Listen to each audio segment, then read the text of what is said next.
নমস্কার, আমি অ্যাস্ট্রোলজার সুনন্দা গাঙ্গুলি। সবাইকে স্বাগত আমার ইউটিউব চ্যানেলে। সবাইকেই প্রথমে আমি ধন্যবাদ জানাতে চাই যারা সুন্দর সুন্দর কোয়েশ্চেন করে আমাকে উদ্বুদ্ধ করছেন এই ভিডিওটা করার। আজকেও এটা রিকোয়েস্ট ভিডিওই। আজকের আলোচ্য বিষয়বস্তু হলো স্বামী স্ত্রীর সম্পর্কের ক্ষেত্রে বাস্তু কতখানি ভূমিকা গ্রহণ করে। দেখুন, আমরা আমাদের যতক্ষণ আমরা জড়জগতে রয়েছি আমরা বিভিন্ন রকম রিলেশনের মধ্যে রয়েছি। তো প্রত্যেকটা রিলেশনের ক্ষেত্রে কিন্তু বাস্তু ভূমিকা গ্রহণ করে। সেটা স্বামী স্ত্রীর সম্পর্ক হোক, সন্তানের সাথে পিতামাতার সম্পর্ক হোক, এবং বিভিন্ন প্রফেশনাল জায়গায় হোক, কেরিয়ারের ক্ষেত্রে হোক, বন্ধুবান্ধব হোক, প্রত্যেকটা ক্ষেত্রে কিন্তু বাস্তুর একটা ভূমিকা রয়েছে। তো আমি আজকে যেটা আলোচনা করব, স্বামী স্ত্রীর সম্পর্কে যাতে সুস্থতা বজায় থাকে, মানে সুস্থ স্বাভাবিক স্বামী স্ত্রীর সম্পর্কের ক্ষেত্রে বাস্তুর ভূমিকা। হ্যাঁ, নিশ্চয়ই বাস্তুর একটা অতুলনীয় ভূমিকা রয়েছে। তো অ্যাস্ট্রোলজি বাচ্চাটের স্বার্থের সাথে বাস্তুটাকেও যদি আমরা মেনটেন করতে পারি, আমরা কিন্তু খুব ভালো সুফল পেতে পারি।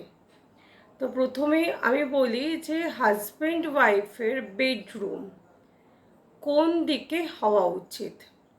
সব থেকে আইডিয়াল দৃষ্টি, যেটা আইডিয়াল কোণ যদি বলেন, সেটা হলো সাউথ ওয়েস্ট। ঠিক আছে, এটা হাজব্যান্ড ওয়াইফ, কারণ এই জায়গাটা একটা স্টেবিলিটির জায়গা। সাউথ ওয়েস্ট, এই সাউথ ওয়েস্ট কোণে হাজব্যান্ড ওয়াইফের যদি ঘর থাকে বা শোয়ার ঘর থাকে, সেটার ক্ষেত্রে রিলেশন কিন্তু একটা স্টেবল জায়গায় সবসময় বজায় থাকে। এবার নববিবাহিত যারা রয়েছেন, মানে নতুন বিয়ে করেছেন, তাদের ক্ষেত্রে বেডরুমের আদর্শ দিক রয়েছে নর্থ অফ নর্থ ওয়েস্ট। ঠিক আছে, north of north West. Actually এই দিকটায় ফিজিক্যাল কানেকশন খুব ভালো হয়। তো সেই ক্ষেত্রে যারা নববিবাহিত দম্পতি রয়েছেন বা যারা সন্তান কামনা করছেন বা সন্তান হওয়ার প্রসেসে রয়েছেন বা অনেক দিন চেষ্টা করছেন সন্তান হচ্ছে না, তাদের ক্ষেত্রে নর্থ অফ নর্থ ওয়েস্ট এই কোণে যদি বেডরুম রাখা সম্ভব হয় বা এই রুমে যদি সেই দম্পতির গৃহযাপন করা সম্ভব হয়, তাহলে কিন্তু আমরা একটা ভালো ফল আশা করতে পারি। আচ্ছা, সাউথ ওয়েস্টের ক্ষেত্রে সাধারণত এই দিকটাকে স্ট্যাবিলিটির দিক থেকে সব থেকে উৎকৃষ্টতম দিক। তাই যারা সংসারে বড় রয়েছেন, ঠিক আছে, যেমন যারা ডিসিশন মেকার সংসারের ক্ষেত্রে, তারাও কিন্তু এই সাইডটায় যদি শোবার ঘর করেন বা বেডরুম করেন, সেক্ষেত্রে একটা ফলপ্রসূ জায়গা কিন্তু পাওয়া যেতে পারে। আর নর্থ অফ নর্থ ওয়েস্ট এই দিকটা কিন্তু সবসময় একটা পরিষ্কার পরিচ্ছন্ন ভাব বজায় রাখতে হবে। যদি আমার ঘর, মানে আমার শোবার ঘর থাকুক বা না থাকুক, এই জায়গাটার একটা, যেহেতু এটা ফিজিক্যাল কানেক্টিভিটির জায়গা এবং যেটা আমাদের দাম্পত্য জীবনের একটা পর্যায় বলে আমরা গণ্য করছি, তো এই জায়গাটা কিন্তু খুব ইম্পর্ট্যান্ট। আচ্ছা, কোন সাইডে ঘর থাকবে না, মানে স্বামী স্ত্রীর ঘর থাকবে না কোন সাইডে, সেটা হলো সাউথ ইস্ট। সাউথ ইস্ট হলো সবসময় অগ্নিকারক, অগ্নিদেবের জায়গা। তো সেই জায়গায় এখানে যদি স্বামী স্ত্রীর ঘর করা হয়, তো সেক্ষেত্রে কিন্তু অহেতুক উত্তেজনা, মত পার্থক্য জায়গাটা কিন্তু আলটিমেটলি একটা ধ্বংসাত্মক জায়গায় পৌঁছে যেতে পারে। তো এই দিকটা আমরা অ্যাভয়েড করব। আর ঘর থাকুক বা না থাকুক, এই দিকটাও কিন্তু আমাদের একটু সচেতনভাবে পরিষ্কার রাখতে হবে, কারণ এটা হলো অগ্নিকোণ। এই দিকটা যদি অপরিষ্কার থাকে, কারণ এই দিকটা ভেনাসকেও কিন্তু আমাদের ডিনোট করে। ভেনাস হলো আমাদের প্রেম ভালোবাসা বা একসাথে বাইন্ডিংস বন্ধন এই জায়গাটা ডিনোট করছে। তো সেই জায়গাটাকেও আমাদের এই সচেতনতা মেনটেন করতে হবে, পরিষ্কার পরিচ্ছন্ন থাকে।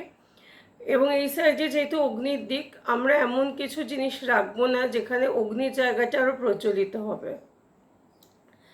আর মেয়েদের ক্ষেত্রে এই কোণটায় ফিজিক্যাল এবং মেন্টাল স্যাটিসফ্যাকশনের জায়গাও কিন্তু নির্ভর করে। তার জন্যই বাস্তুশাস্ত্রে বলা হয়েছে এই জায়গাটা সমস্ত ঘরের সাথে সাথে এই জায়গাটাও একটু বিশেষভাবে সচেতনতার সাথে পরিষ্কার পরিচ্ছন্ন রাখার জন্য। আর কোন দিকে আমরা শোয়ার ঘর বা মানে স্বামী স্ত্রীর বেডরুম রাখবো না, সেটা হলো নর্থ ওয়েস্ট। ঠিক আছে, এটা হলো বায়ুর কোণ, চন্দ্রের দিক।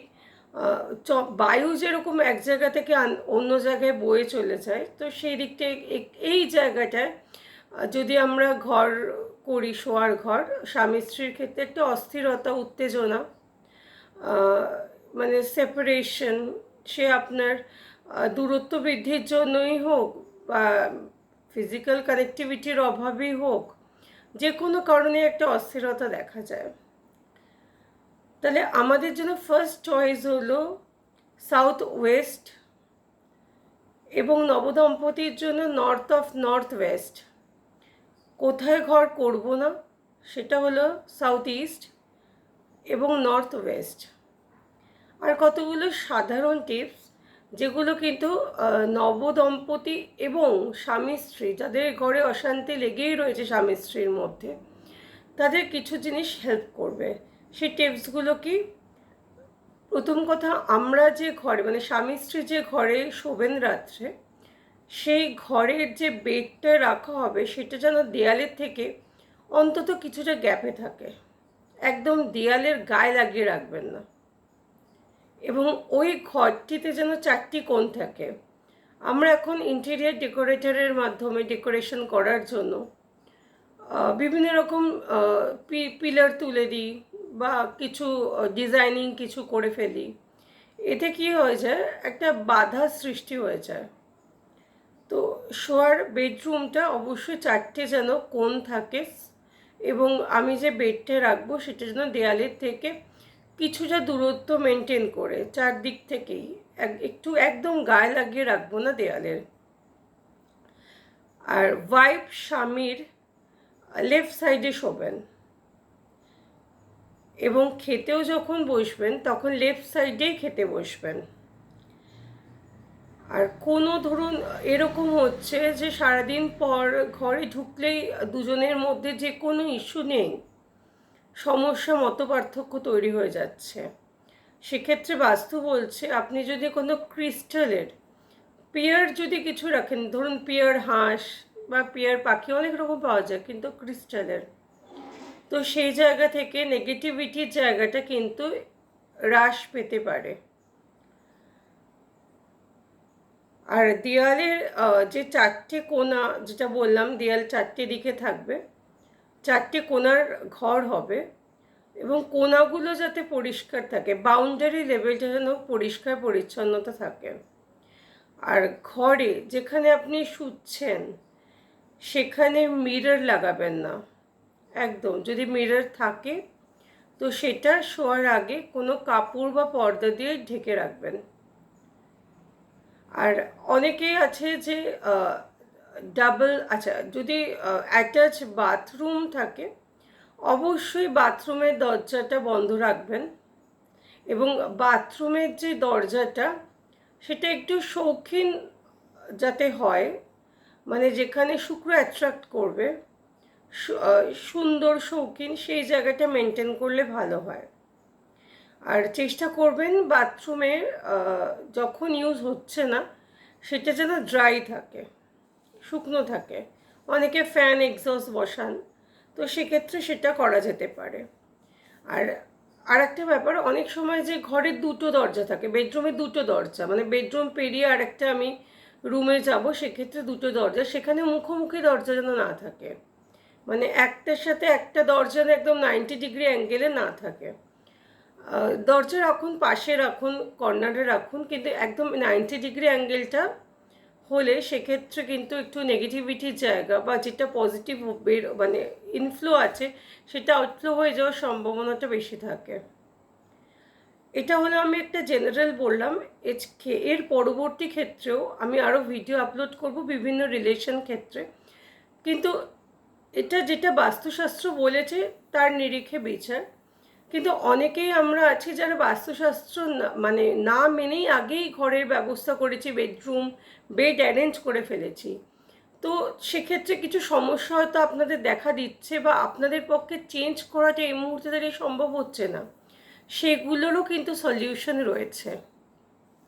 তো সেই ক্ষেত্রে যদি সেরকম সমস্যা কেউ ফেস করেন, অবশ্যই আমার নাম্বার দেওয়া আছে, আমাকে হোয়াটসঅ্যাপ করতে পারেন, আমাকে কমেন্টসে জিজ্ঞাসা করতে পারেন, আমি তার উপর বেস করে আপনাদের রিপ্লাই করে দেবো। নমস্কার, আজকে ভালো থাকবেন, সবাইকে ভালো রাখবেন।